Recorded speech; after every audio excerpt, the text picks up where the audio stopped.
Hello and welcome to Rule of Carnage, a conversation, a set of conversations, a series of conversations, both video and audio, about the troubling subject of designing better miniature games. Now, to catch you up to where we were in our last part of the conversation, we were talking about catch-up mechanics, which are oddly rare in miniature skirmish games and miniature war games, which is the thing that we are going to be talking about today. If you don't know who we are, my name's Mike Hutchinson. My name is on the front of Gaslands and A Billion Suns. He's Glenn Ford. Glenn? Yes, my name is somewhere in both of those books, and also on the front cover of SSO, a Kickstarted game, and Moonflight, and other things which what I have done and published and put out there. Those things are board games where catch-up mechanics are many and varied and common and easily spotted in the jungle. But miniature games don't often have catch-up mechanics. And so last time we talked about a few reasons why you might have them or not have them, and talked about things such as, do you have multiple players? Because that might require a catch-up mechanic. Do you have lots of downtime? Because that might be a place that you want to put a catch-up mechanics. Do you have problems with your games ending, or rather being decided very early on? That might be something that you might want to smooth out or fix with a catch-up mechanic. And we talked a bit about the catch-up mechanic in Gaslands, which is called audience votes. And audience votes were very, very deliberately and specifically put in as a catch-up mechanic because the game at the time was very much about death racing and driving around in circles through race gates.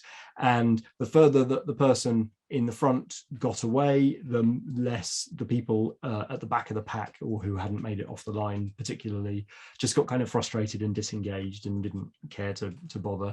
And then, of course, in Gaslands, you have a wipeout mechanic where if you overcook your hazard economy and you build up too many hazards, then you can get essentially knocked out for a while. And that also introduced a place where people could just stop having fun because they got knocked out of the game for a bit. And although they were going to be allowed back into the game later on, audience votes were a system that allowed us to hand out some little treasures to the players, and they could spend those to get back into the game with at least one of their cars, and so still be at the table and engaged and not drifting off and checking their phone.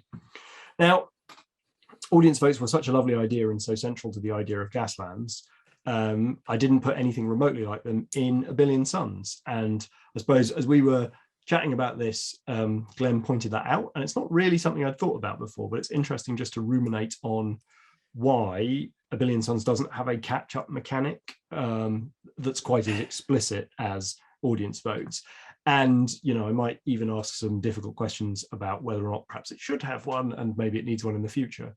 But I think that one of the things that we talked about last time was games don't have to necessarily have to have catch-up mechanics if the whole purpose of them is not kicking each other's shins until your shins hurt so much you ask to not be kicked anymore.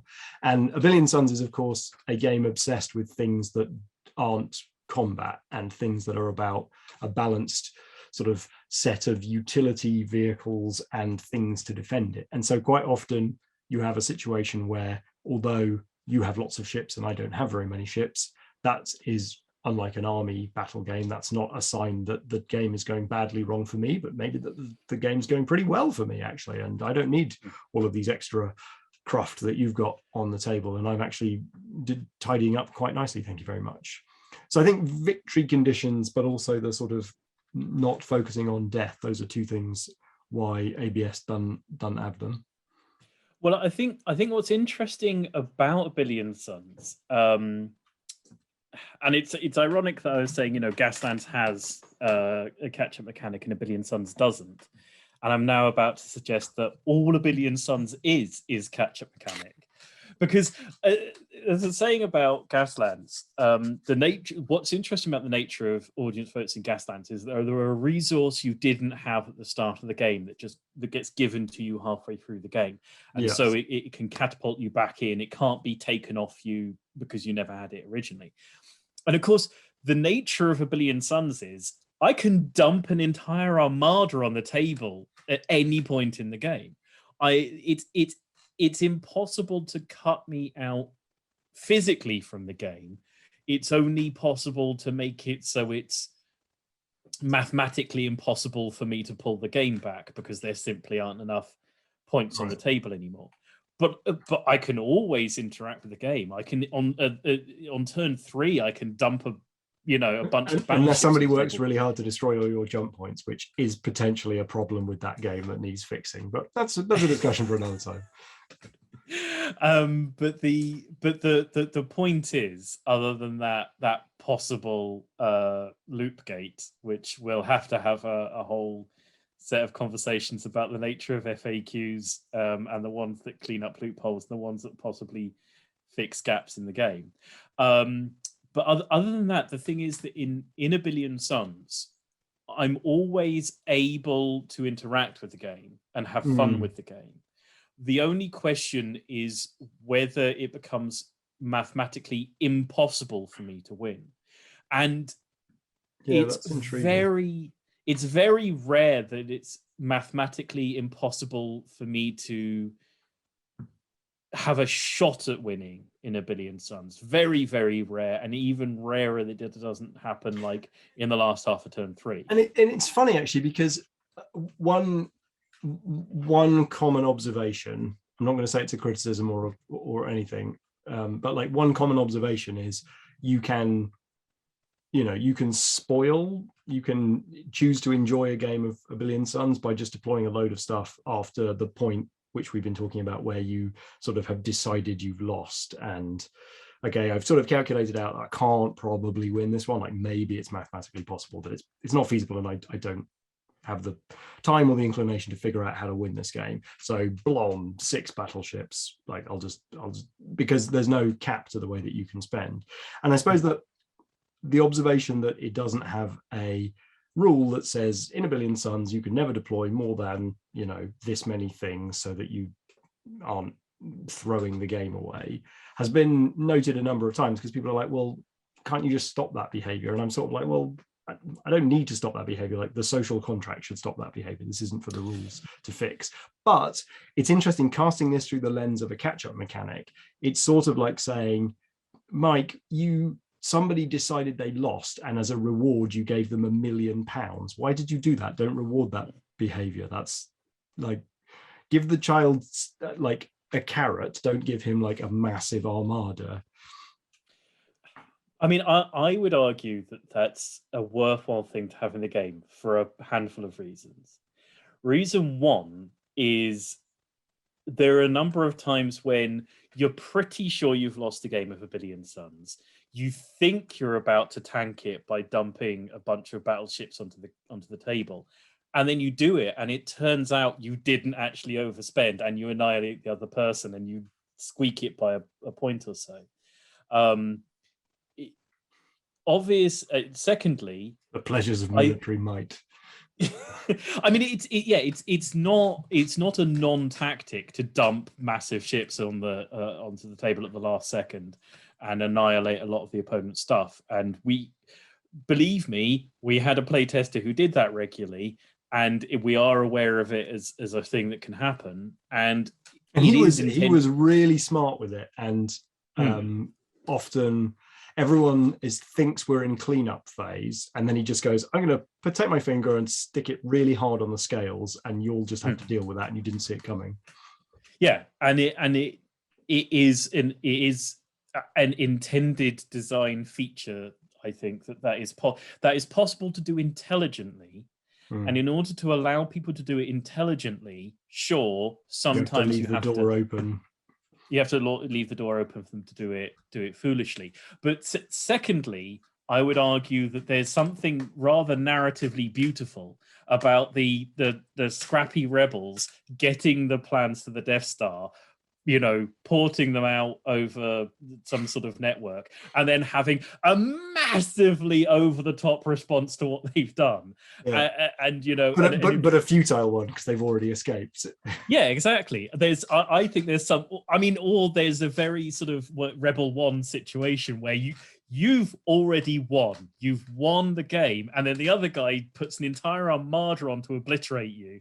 And sure, your guys are dying, but they're dying in a blaze of glory. And his massive armada is ultimately an impotent and futile attempt to claw at you. And it's like, I have no problem with laughing at somebody as they pointlessly, it's not like they're actually it's not like I'm playing, Iron Man Warhammer and they're taking the models off and smashing them with a hammer. Is like, yeah, fine, blow up my ships. You've lost, and you're just compounding your loss. I think it works narratively. I think it works, within the game. And I think, the fact that it allows some person to go, well, I've lost, I'm going to blow up all of your stuff, rather than just handshaking. I think, if anything, that's a more dramatic ending than them just handshaking across the table. It's kind of more fun to see that happen. But that's just my take on it. All right, so that's interesting. So A Billion Suns is a great big catch-up mechanic rather than needing one. Intriguing. That would be my argument. And see, that's the thing. I think that traditional war games, you get a set bunch of stuff on the table, and all of that stuff can do fun, interesting things. And then the other person takes off those fun, interesting things and chucks them in the bin as the game goes on. And inevitably, the game, therefore, you start those sorts of games with a lot of uninteresting choices and then end up with a few interesting ones. And hopefully you've got interesting things to do with the interesting choices at the end of the game. But sometimes you don't. Sometimes you end up with a handful of like, oh, now I know where the pressure points are and I can do nothing about it. So, that's a pity. And I think it's one of the reasons I'm personally so fascinated by non-combat driven skirmish games, because I want all the toys to be there once I know what the interesting questions are. At the start of most skirmish miniatures game, you don't know what the interesting questions are. You don't know which parts of the table are important. You don't know where the pressure points are. You don't know what the flow of the game is. And I want to find that out at a point where I've got all my toys, rather than a point where some of my favorite toys have been taken off. I inherently don't like my toys being taken off the table anyway. I especially don't like it happening when it's like, well, I don't know what they were ever going to do, and the story never crystallized. It'd be interesting. It'd be interesting to see what a sort of 3x3 table skirmish game would look like if you weren't allowed to do any hurting of each other until the whistle was blown at the end of turn 3 or something. Like, narratively, like that immediately sends me in a sort of like, high noon Western standoff thing. But equally, like, there's plenty of skirmish games where spending a bunch of time maneuvering into the center of the table and like doing a couple of objectives and sort of having things, but you're not allowed to kill each other, and then it transforms, like night falls or the whistle blows, or everyone turns into crazy people or whatever. Or you're all at the party and the party suddenly erupts into a brawl or something. I mean, there is literally a Malifaux scenario that does that, isn't there? There's the one where you're all meant to be in a bar having like a high society party and all pretending not to want to kill each other until things kick off, and then you all rip each other's heads off. I've been messing about with an idea for ages, which never quite gone anywhere, which is like, you're a witch, but you look like an innocent young girl, and so there's a witch hunter who knows that you're evil. But no one is going, like, the townspeople will defend you. You're an innocent girl, and like no one is going to do anything to you, but you've got animal creatures to do your biddings. And then there comes a moment where it flips, and it's like, no, now you're obviously a crazy, you're the crazy bad guy or something. And at that point, people are allowed to start dealing damage. Yeah.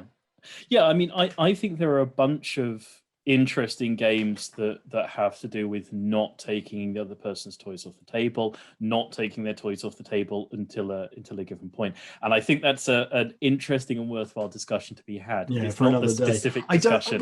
I guess the way that this emerges from this discussion is, I suppose, is the necessity of a catch-up mechanic being that it's about, downtime and smoothing out the moment where you realize you've lost. Like, is that made less problematic if the game is more about, picking up things and carrying them around rather than killing each other. And I suppose this is another element of I was thinking about from that kind of victory conditions mission angle, which is like a game like Frostgrave, where the primary objective is to steal the loot and loot the table, and the fact that you both turned up at the same spots to loot the table introduces a tension, which is, okay, well, I'd like that treasure, and if it's all right with you, I'd rather take the 3 treasures rather than the 2. But ultimately, we could turn up, take 2 treasures, agree to leave the central one, and then head back off, trying to dodge any ice-bound skeletons that have shambled in our direction. And so, in that regard, like, there's a sort of it's not really a catch-up mechanic, but it sort of nestles in this area of like, there's a turning point where I've decided that the game is over, and a catch-up mechanic, which you get this in Necromunda as well, like the bottle mechanic, where you can literally bottle in Necromunda, or in Frostgrave, you can essentially go, do you know what, I'm just going to start running in this direction and sod the rest of you. And so that is interesting. I think that is made interesting when you've got a set of resources that you care about from a campaign perspective, and what it's saying is, I've got several delicious croissants in front of me. I can fight you for a piece of croissant, or I can just walk away and you get all the croissants. And I'm not okay with bottling a game of Necromunda if there's some good juicy stuff that's there, or I don't really want to walk away from a game of Frostgrave with no treasure, but I'd rather not have everyone die and get injuries and stuff. And so I think that introduces a desire to continue to play, but it also introduces a moment where you can say, well, the rule mechanic has said, I'm going to cease, like, I have stopped having fun with this game, so I'm going to say, nope, that's it. I'm, from a rules perspective, opting out of the remainder of this game, but that comes with a price tag, which is you get all the croissants. Yes, croissants aside, I think that I think possibly the point you're sort of getting at there is that building in a rules recognized way of calling the game is something worth considering. As I think I said before, is that relying on the social contract to say, okay, this game isn't fun anymore, let's stop playing it, and hope that the other person also goes, yes, you are right, it is not fun anymore, rather than going, well, I'm still enjoying it. So,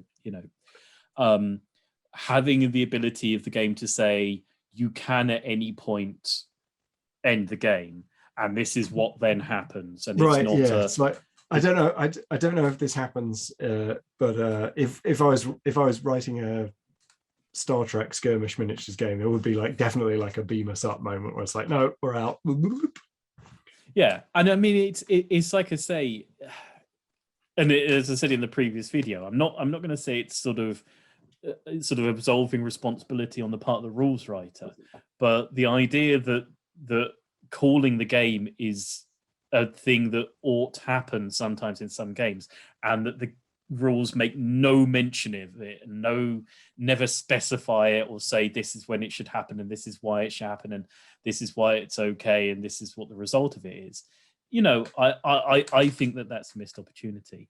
And I think my other point was, without getting into the problem of runaway leaders and catch-up mechanics in campaigns, which I think is a whole separate kettle of fish, I think that what placing your miniature game inside a campaign structure does is it introduces some broader questions, some meta questions, which are like, is it worth me continuing to engage? Is it worth me, like, it's not quite a catch-up mechanic, but it's like, is there still interesting decisions for me to make? Even though I've horribly lost, I've got to make some tactical retreat decisions, which is, am I going to risk it for that last treasure token? Am I going to try and help my buddy who's wounded and I need to drag him out, or am I just going to leave him and bolt?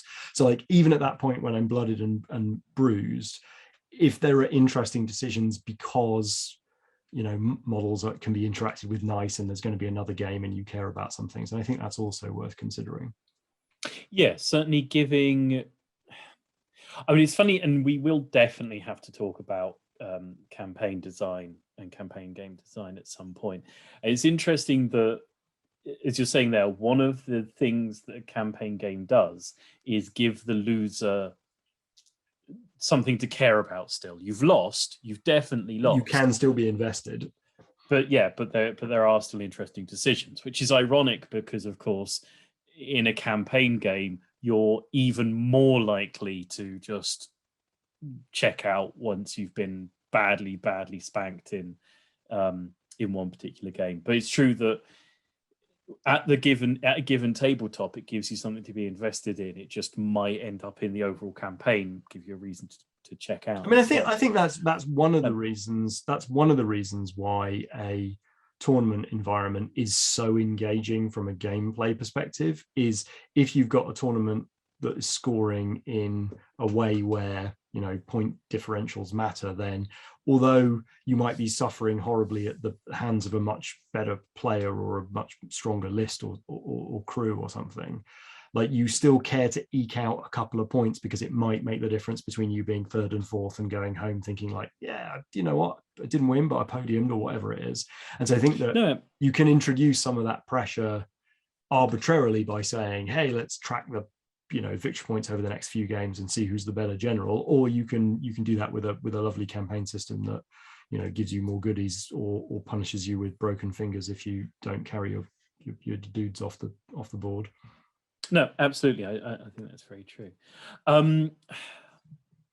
I think one thing is possibly interesting here is to, as I say, I think one thing that's in relation to Gaslands, in relation to audience votes, what's interesting there is that it's a strong catch-up mechanic because it's more valuable to the loser than it is to the winner, and it gets given to you partway through the game in a way you can play for, but is generally unpredictable but very likely. And again, biased to the people who are getting blown up. Yeah, and slightly biased to the people who are getting blown up. And I would argue that that's sort of quite close to what would be the board game equivalent of a rubber band mechanic to a degree.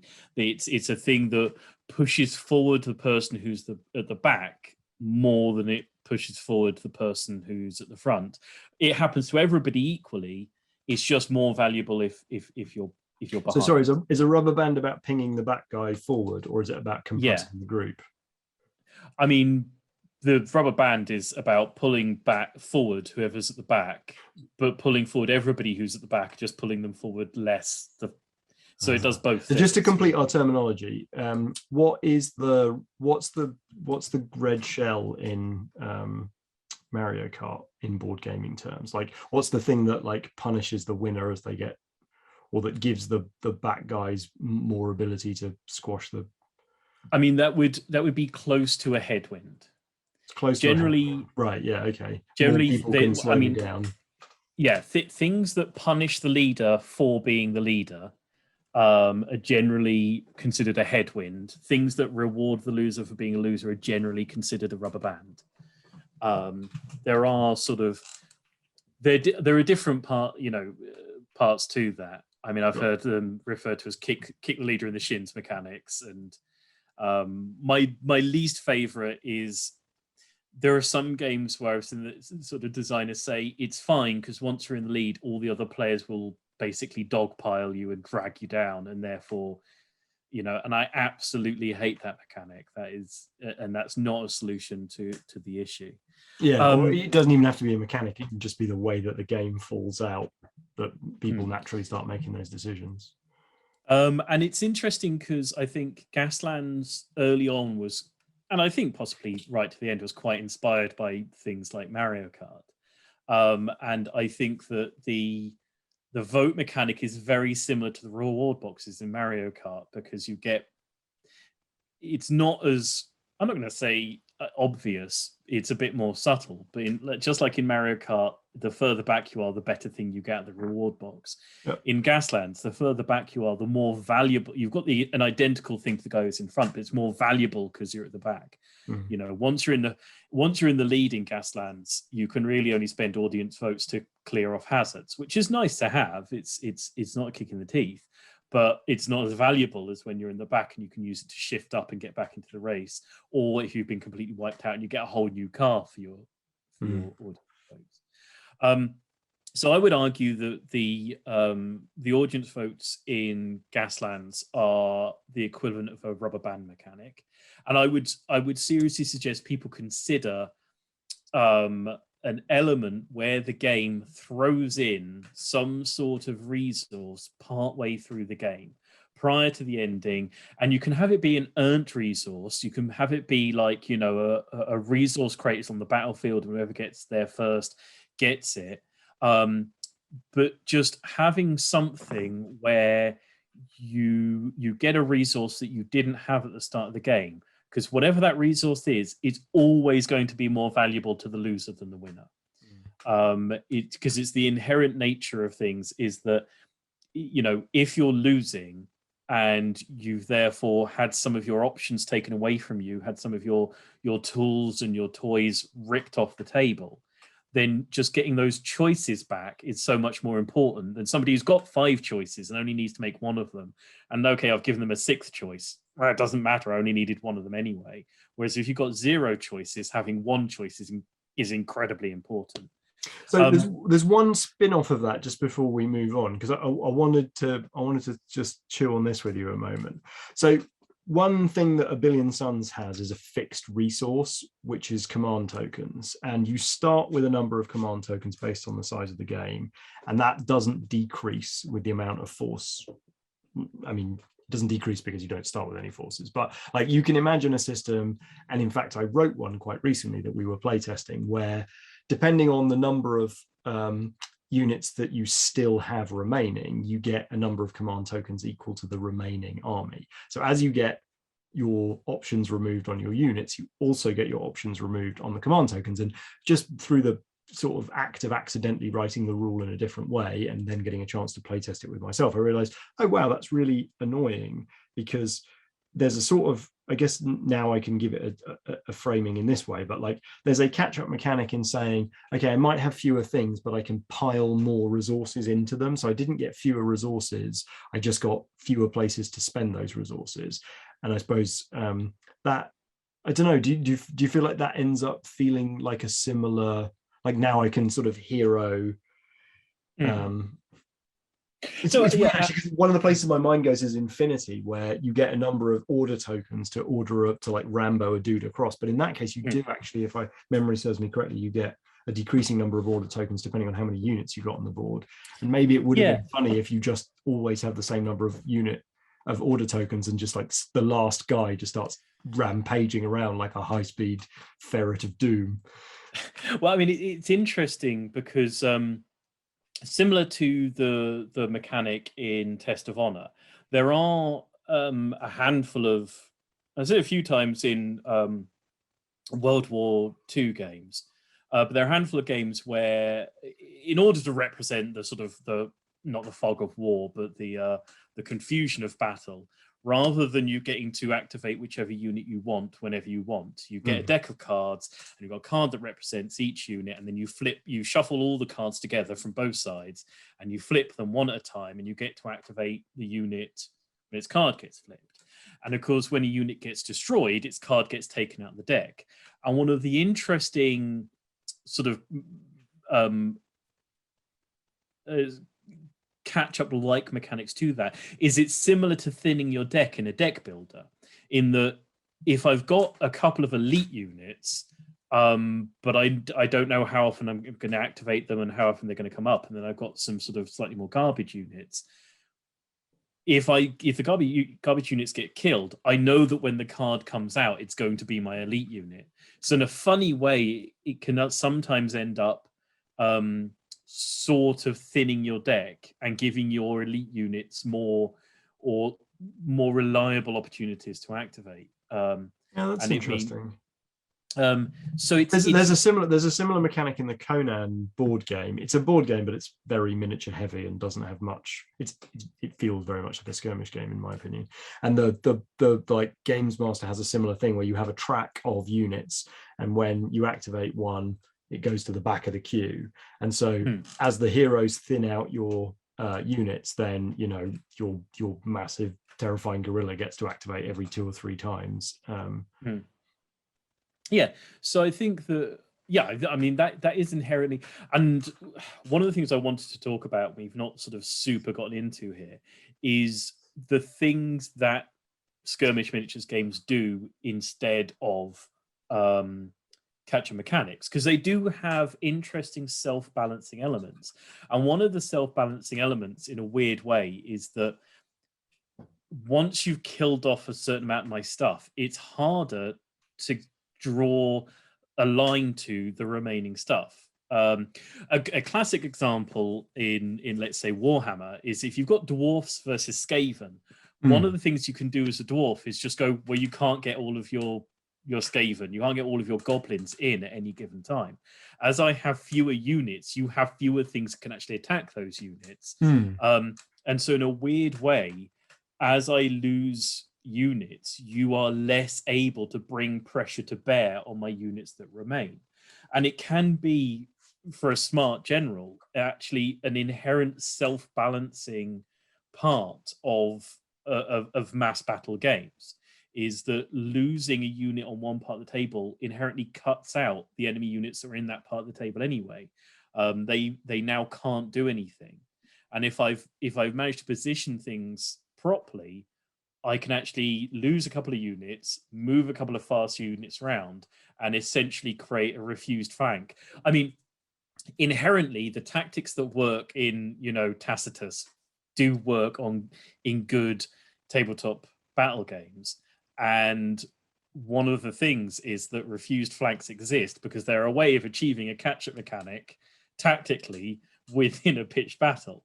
See, that's funny, and that's funny because I spend a lot of time thinking about games that happen on a 3x3 table or something similar to that. Like, there's an element there which is when you are designing your movement speeds and your activation resources and your weapon ranges, like that can actually have quite a big impact on this point, which is quite often miniature skirmish games that are smaller scale, 10 models played on a 3x3 table, like that catch-up mechanic's actually denied to you as a designer, because broadly speaking, once I go over there and kill that guy, I can pretty much get over here and kill this other guy because I've got, 2 walks of 5 inches and a 14-inch gun or something. And so it's not a problem for me to go and threaten any part of the table given a turn or two, rather than a rank and flank thing where it's like, okay, well, like my Gauls are stuck over on this side now. It's going to take them ages to wheel around and shamble off in this direction, and so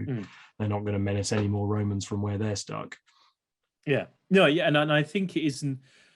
I think that's interesting. I hadn't really thought about that as an angle to design around.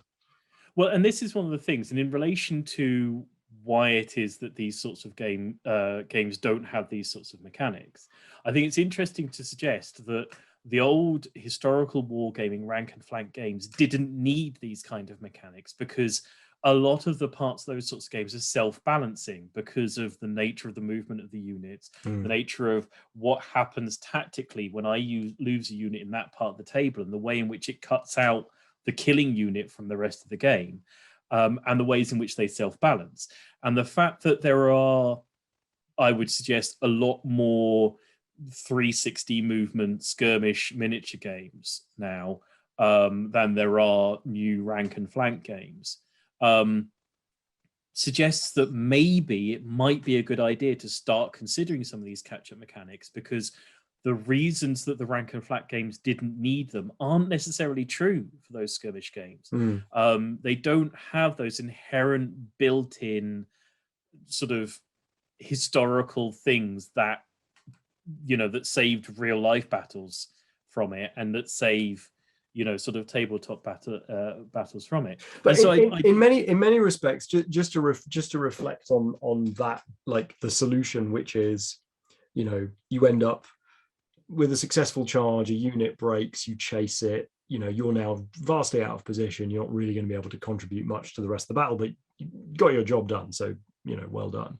Like, in a way, that's kind of one of the things that I guess I without considering this issue had kind of pushed against, which is like, well, that's kind of lame. Like, now there's a fantastic painted unit there that's just like, its purpose is served, and that's sad. Like, it seems more interesting to me to have this little swirling pot of 10 to 20 dudes all getting killed and all mattering. And so it's intriguing because in a way that catch-up mechanic is kind of like fun drains out as the game progresses, but that in itself means that there's fewer and fewer spots that light can shine on in terms of decision making mattering. There's a few really interesting choices, but fewer and fewer units that can affect them. But then at the same time, you say that, but then that's why you wrote a couple of games with massive catch-up mechanics in them, because you didn't find the game in which the catch-up mechanic was self-fixing interesting. And so you created a game where you had to write a catch-up mechanic and then you wrote it, and that was all fine and dandy. But the point is, if you do write a sort of skirmish miniatures game and a non-rank and flank game, you might really need a catch-up mechanic, and therefore you might want to look into one. We talked about rubber banding. This conversation has gone on for a little while. I think it's really worth considering what a headwind or a headwind equivalent would look like in a tabletop skirmish game. I don't know that we're going to have time to actually make that consideration right now. There's your homework. But yes, I would suggest that if you're writing a non-rank and flank game, if you're writing a free-flowing skirmish game, give serious consideration to how it is that you're going to make it that one player isn't cut out of the game. And objectives are a great way of doing it, and they are the go-to option for a lot of these games, because as I say, it means that you can hide how it is that you're still important on the tabletop from the other player. They don't know what it is they need to knock out, so you're less likely to be knocked out. But it doesn't make it impossible. I've seen plenty of games of Malifaux where someone's just been pure tabled, after a couple of turns. So consider ways in which you can give another player a way of not necessarily pulling back and winning the game, but remaining engaged, active, interested, and having fun and having a worthwhile. Oh yeah, that's actually that's one thing I was going to mention, is that there's an approach to this which I don't know is that satisfying. I'd quite like to design a game that's a bit more focused around this, but like some games will try and give you control of atmospheric effects, such as wandering monsters, as a sort of, you're not doing anything else, so here's some wandering monsters. So that kind of a thing I think is also worth experimenting with. I have no guarantee that that's going to work, because it ends up wandering a little bit into king making or dogpiling. I think if your game is super narrative, there's a bunch of stuff you can give people to do once they've been eliminated or effectively eliminated, because they're just there to have fun, and give them some knobs to twiddle, and they should be more than happy. You can be the swinging axe operator or whatnot. Yes, of the pit and the pendulum. But seriously consider figuring out how it is that you're going to keep the game interesting, competitive for all your players. Look into ways of chucking extra resources onto the table, because it's a neat way of giving a little bit of a rubber band. Try and figure out a way of making headwinds happen. Inherently, anything that makes it look like the game was closer than it was is worth putting in. And as I said before in a previous video, one of the things about headwinds is that sometimes they're a pride saver for the losing player. And if you can create a version of a headwind in your skirmish game, so that the loser gets to say, I only lost by the narrowest of margin. And it's why, if you do play a lot of those sorts of games, you will inevitably find a loser who says, it was that exact moment on that exact turn is the reason that I lost. It's so that you can go, I only lost by that much. But if you can build that into your victory conditions, if you can build in a way that someone can get absolutely panned, but the numbers say they only lost by one number, seriously consider that. Okay, well, I think that's been a fun and productive conversation. Thanks for joining us. We're going to sign off. If you stuck in this far through the conversation, if you followed on from the last one as well, then presumably thank you. Yes, thank you. It's very sweet of you. You're a darling. But other than that, presumably you liked and enjoyed some part of what we're doing. If so, please like and subscribe. And tell a friend. Tell a friend. Tell a stranger. Tell anybody and everybody that you meet for the next week and a half. That would be really handy. if you didn't enjoy what we're doing, pop yourself into the comments section and berate us for the foolish things we've said, and tell us how very, very wrong we are, and how sorry we should be for everything that We take feedback shared. exceptionally well. I mean, that's an open lie. I'm enraged and infuriated by anything anyone dares to say against me. But I can't get any of you where you are, so you may as well, just have a go. Pop yourself into the comments Get section. to the screen, do you? Yes, visit the comment section. Say something to us. We like to hear your opinions. We like to hear nice things. We're always wanting to listen to not nice things. Also, suggest new game ideas for me to design, because I will quite often take them. Although what he does with them is quite another question.